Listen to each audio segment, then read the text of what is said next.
Hey guys, so last week I didn't really post like an actual video. It was just a video that I had to do for my speech class with some of my friends. So I actually got sick over the weekend and I've been sick this entire week. I am finally better. I'm not sick anymore. But it was just something that I, could post without having to like go on camera looking really sick and sounding sick.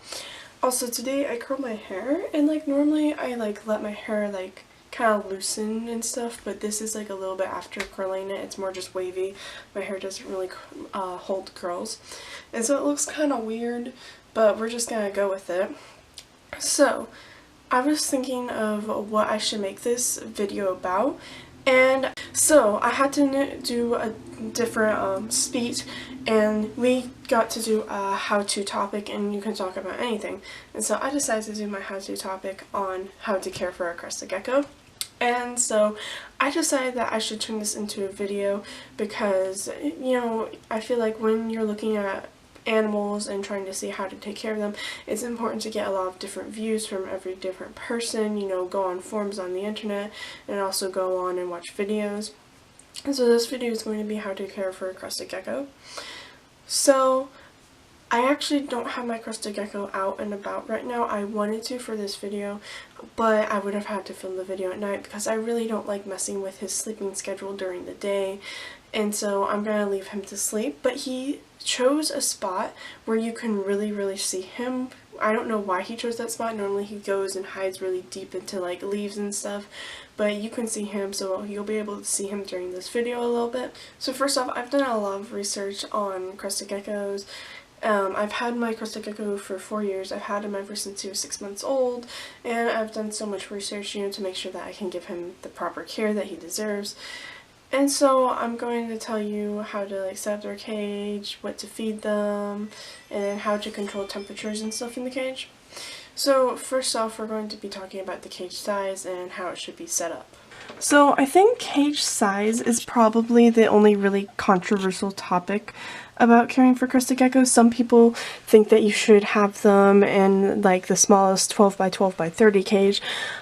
I personally think that an adult crested gecko can live a happy and full life in a 12 by 12 by 18 cage. This is Scotchy's old cage. It's a 12 by 12 by 18.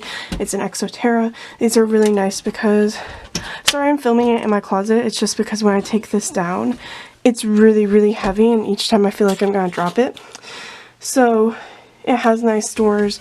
I really like this cage, but I was given the option to upgrade him into something bigger, and so I really just wanted to do that. This is a 12 by 12 by 30, so it's just a 20 gallon long tank set on its side. And so when I was talking about the obvious spot he was sleeping in, he's sleeping right here.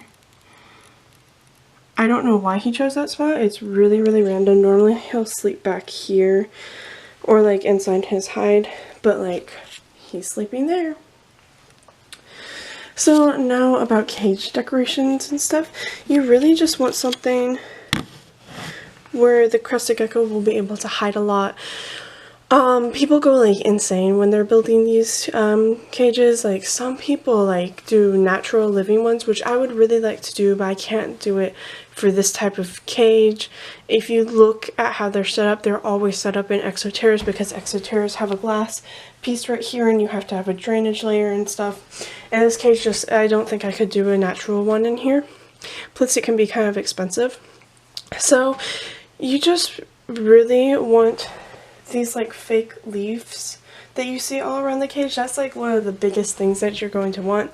Now I have these bamboo things because I realized that when you sign up the leaves, there's all this extra space in the middle where the gecko can't actually go because it's just open air. So I got those bamboo shoots that he can climb on up there.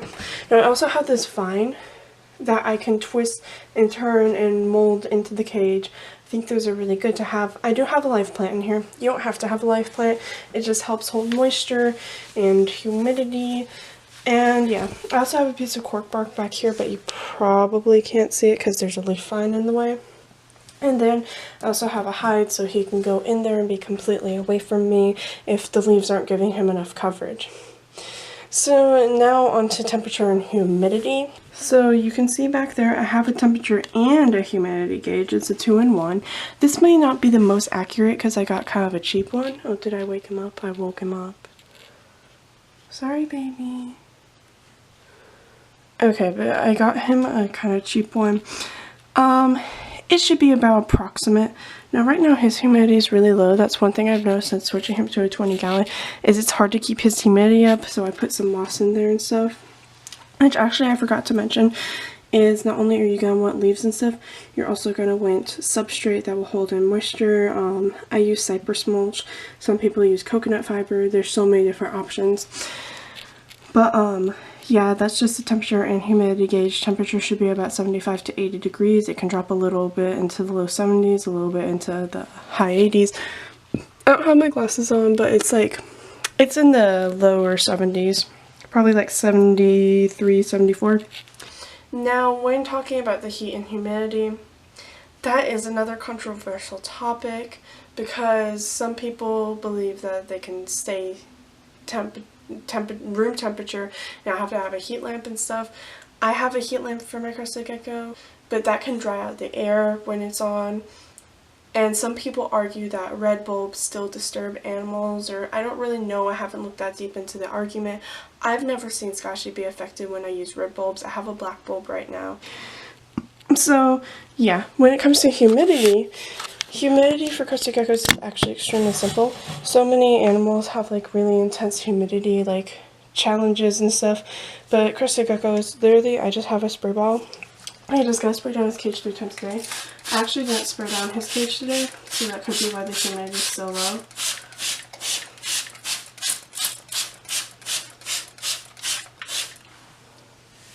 And I want a humidity to be about 50%, or yeah, 50 to 80%.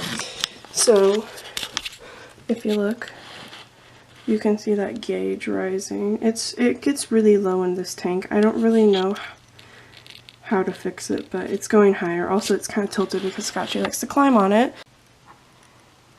He's like half fired up right now. I thought he was shedding, but I'm not sure. Well, I don't have his food with me. I really should have grabbed it from downstairs. I don't feel like going downstairs and getting it. But basically, for food, all you're really gonna need is you're gonna need Repashy or Pangea. These are the 2 main brands I've seen advertised for Crested Gecko food. Some people say great things about Pangea. I use Repashy. It's what the store gave me, so I know that he's going to eat it, he's going to like it. I don't want to take the risk. Plus, I don't think Pangea is as widely available or not in my area. So, he's on Repashy, just a typical Crested Gecko diet. Basically, in the wild, Crested Geckos eat fruits. And so this diet is just like, it's a powder that has all the calcium, all the fruit and nutrition that they need, and you just spoon a little bit of the powder into the bowl and then you mix it with some water and you've got your Crested Gecko food. So when it comes to insects, I do give Scotchy crickets every once in a while. He doesn't have crickets right now though because I don't want them trying to eat his plant, so I'll take the plant out, then put the crickets in and stuff. So you don't have to feed Crested Geckos insects. When I got my Crested Gecko, I thought that you had to feed them insects, but you actually don't have to. They can live a fully healthy, happy life without eating insects. It's really more of a treat for them. But if you do get insects, make sure you dust them with calcium powder so that they're still getting a little bit of calcium and nutrition from the crickets. Now, I know that I'm pretty sure Crested Geckos can pretty much eat any insects that pet stores sell. I've only ever fed him crickets, and I've seen people feed them, is it dubia roaches? I used to call them Dubai roaches. I'm pretty sure it's dubia roaches, and they can also eat mealworms, superworms. I kind of want to give Scotchy some mealworms. I don't really know if he'll like them though, so I'm just keeping with crickets right now. Yeah, I hope you guys enjoyed this video. I hope you learned and stuff, and if you don't have a Crested Gecko and you want one and you're trying to find out this information, you know, don't just stay here on this video and get all of your information from here. You know, you should go to different sources. There are forums online, and there are different people that talk about Crested Geckos and stuff, people who maybe are probably even more experienced than me. but this is just what's worked for me.